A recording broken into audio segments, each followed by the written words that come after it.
Well, hey everyone. It's actually been quite a while since my last garden update. Oh geez, what was that, back on maybe the 19th? Today's the 29th or 30th, so it's been 10 or so days. It feels like an eternity. Now, a few things. My last video, which was only about a week ago, was about aphids. Yep. Still not happy about them, but you know what? After getting after them as hard as I did, killing them, just squishing them with my fingers as much as I could find them, today I only found a handful. So, and by a handful I mean maybe 8 or so.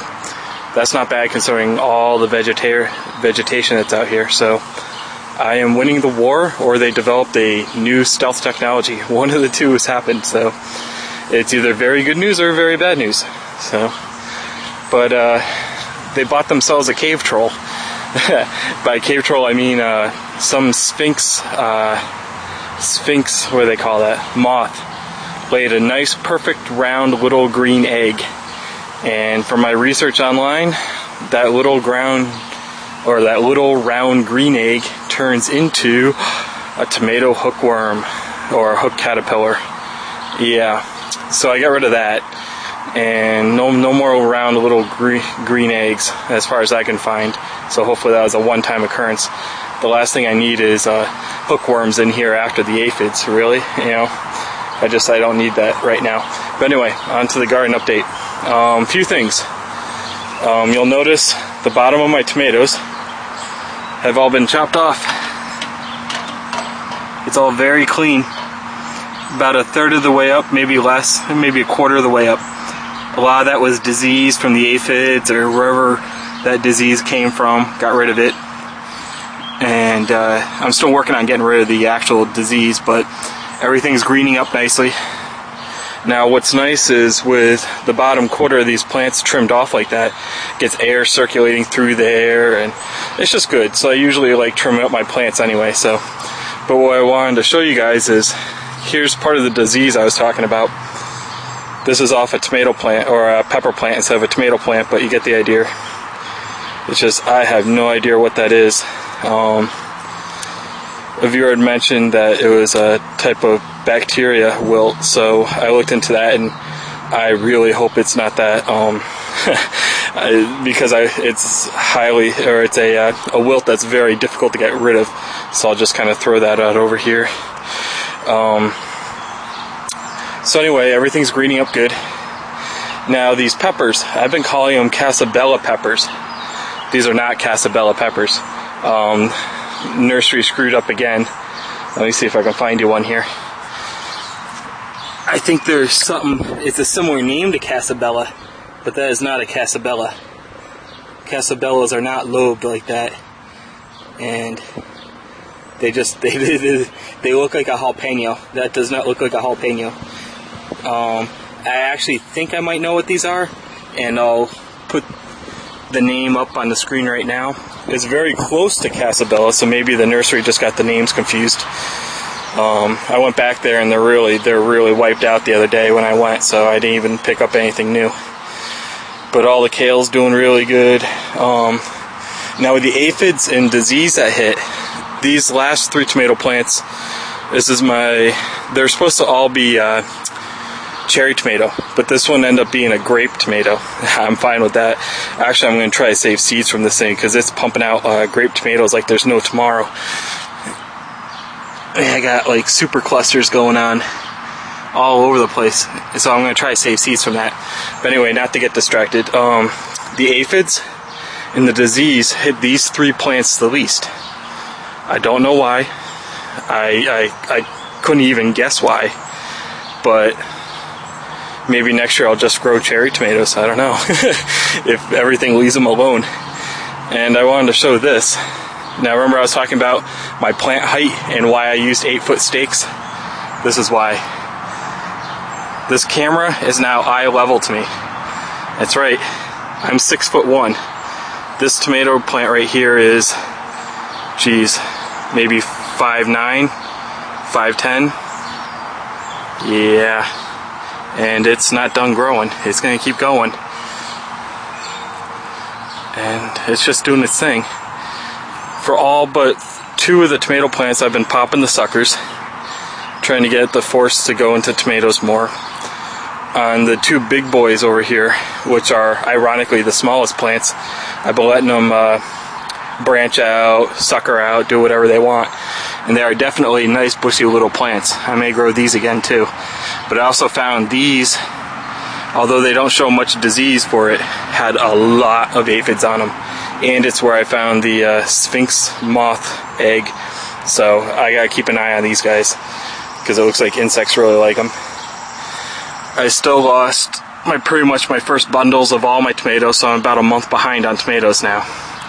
These are a couple that survived, and they'll get bigger, but I definitely got hit. My actual jalapenos, they're doing good. Let's see if I can move around here. Sorry if I'm moving the camera a lot. I don't really intend to get you guys sick, but it happens. That's a nice size jalapeno. It's firmed up. It's actually going to thicken up a little bit, and maybe I'll wait for that to actually turn red, but I like them green too. Other than that, everything's just getting bigger. Remember my German giant tomatoes? Yeah, they're definitely holding true to their name. These are some big plants, and they're what called a potato leaf tomato. Yeah, that's not a tongue twister or anything. It's just a different style of leaf on them, bigger, fatter leaves. And they're doing good. Most of those I actually let fork into 2 stems. And then I got the kale. We actually came through and chopped about 50 leaves off all the kale. Just 1 or 2 off each plant, but I still have some monster kale down here. Like this guy. They're all pretty much like this guy, but we just did some chopping today. And it's interesting coming out here at noon. They'll all wilt and get down on the ground, but by the evening they all pop right back up. My 3 squash plants, they're doing good. They're doing their thing. Just starting to get buds on them now down there for squash. Very healthy plants though. And those are my 3. Well, there's actually I think 2 or 3 plants per hill, but mound. These are my neighbors. They're literally twice the size. These things are monsters. I don't know what he did, but this is what happened to him last year. I mean, look at the size of this leaf. That is huge. Now, what I found last year when he grew these, the leaves got so big, it broke all the stems. And then the plant freaked out because it thought it was dying, which it basically was. All its leaves broke off.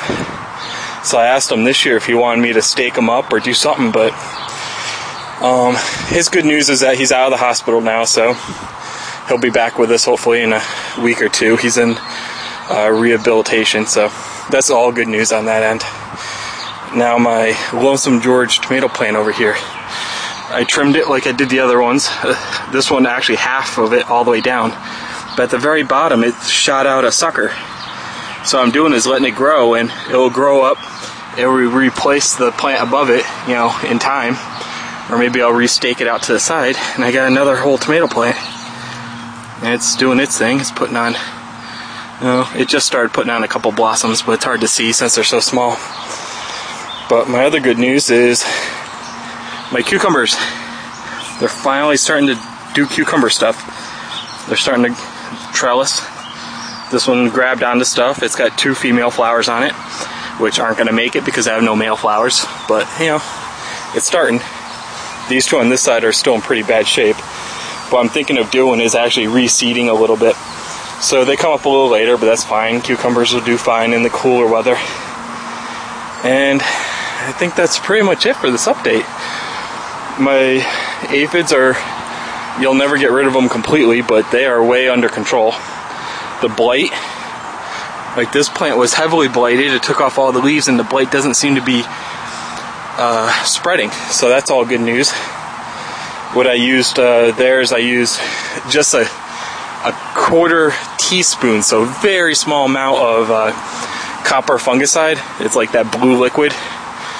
And I also mixed in 1 tablespoon of neem oil, which has antibacterial, antifungus, antiviral properties of itself, of its own. And mixed that all up in a gallon and sprayed everything. What's going on there? Oh well, what is that?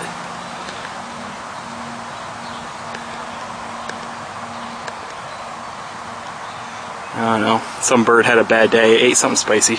But anyway, that is my update for the garden. Thank you guys for watching. Hope it was a little informative, but if anything, the good news is the aphids are under control. Alright, you guys take care.